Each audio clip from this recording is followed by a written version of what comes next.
Halo guys, Shalom saudara-saudari yang terkasih di dalam Tuhan kita Yesus Kristus.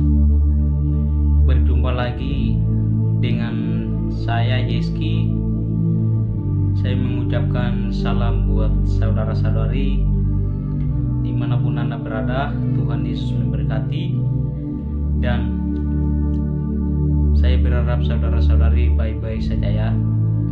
Dan saudara-saudari, kesempatan ini juga saya ingin mau bagikan firman Tuhan, atau ingin mau sharing tentang firman Tuhan. Dan saat ini juga kita masih belajar tentang soal dosa. Nah, namun saudara-saudari, saat ini saya akan sharing tentang salah satu dosa, yaitu adalah tentang kebohongan atau pendusta atau penipuan. Nah, saudara-saudari, kebohongan adalah dosa di hadapan Tuhan. Kebohongan adalah dosa di hadapan Tuhan. Nah, saat ini saya akan ambil salah satu ayat firman Tuhan, yaitu di dalam Keluaran pasal 20 ayat 16. Nah, di situ mengatakan bahwa jangan mengucapkan saksi dusta tentang sesamamu.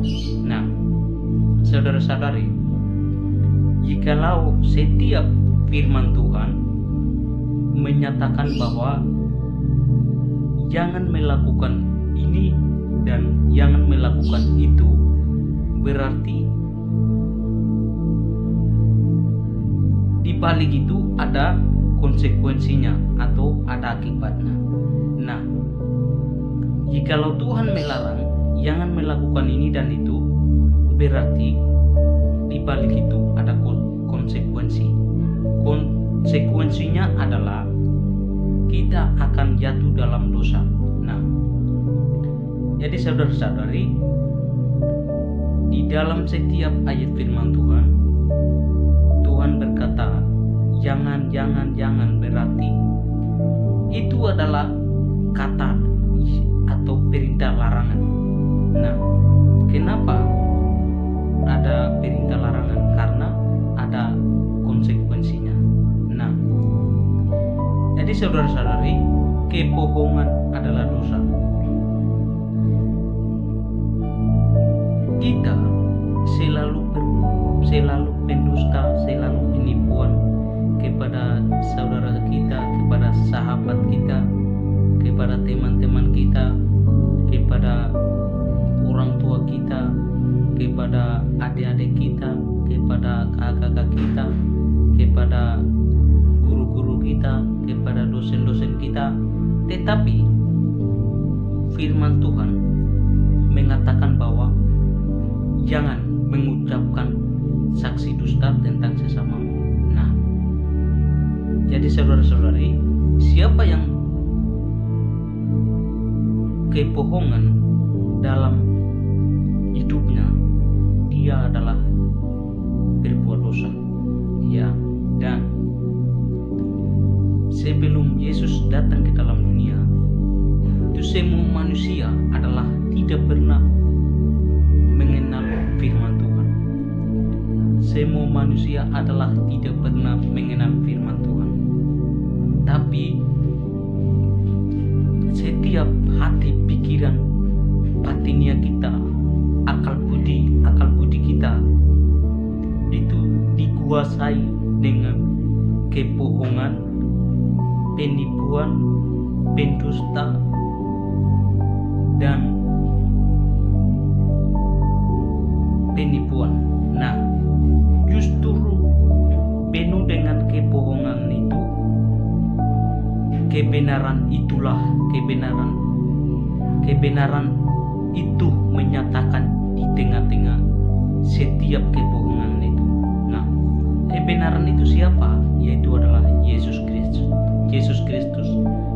Jadi saudara-saudari, sebelum Yesus datang ke dalam dunia, itu dunia dan setiap manusia itu adalah dikuasai dan dipenuhi oleh kebohongan itu. Maka kebenaran melalui kasih karunia Allah dinyatakan di tengah-tengah setiap orang-orang kebohongan. Nah, makanya Yesus bilang, "Akulah jalan, kebenaran dan hidup." Nah, jadi justru semua manusia adalah hidup dalam kebohongan, sehingga kebenaran itu menyatakan di tengah-tengah manusia.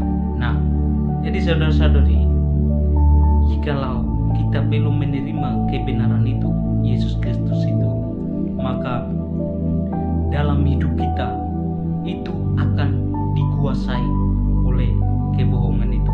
Maka itu, mari saudara-saudari, terimalah kebenaran itu di dalam kehidupan Anda, supaya setiap akal budi kita, setiap batinnya kita itu jangan kuasai oleh kebohongan, tetapi harus mengisi dengan kebenaran melalui Yesus Kristus di dalam kehidupan kita. Nah, dan Yesus juga pernah mengajarkan tentang kebenaran, yaitu adalah di dalam Matius pasal 5 ayat 37.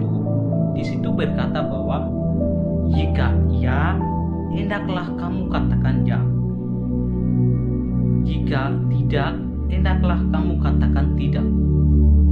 Apa yang lebih daripada itu berasal dari si jahat. Jadi Yesus menasihatkan kita agar tidak mudah bersumpah palsu atau bersaksi dusta. Ya. Nah, jadi mengucapkan saksi dusta dan kebohongan adalah dosa di hadapan Tuhan. Justru kita hidup dalam kebohongan itu, Allah menyatakan kebenaran di dalam hidup kita, yaitu adalah Yesus Kristus. Maka melalui Yesus Kristus itulah membenarkan setiap kebohongan dalam hidup kita. Maka itu, terimalah kebenaran itu, yaitu Yesus Kristus di dalam kehidupan Anda. Tuhan Yesus memberkati. Shalom saudara-saudari sekalian.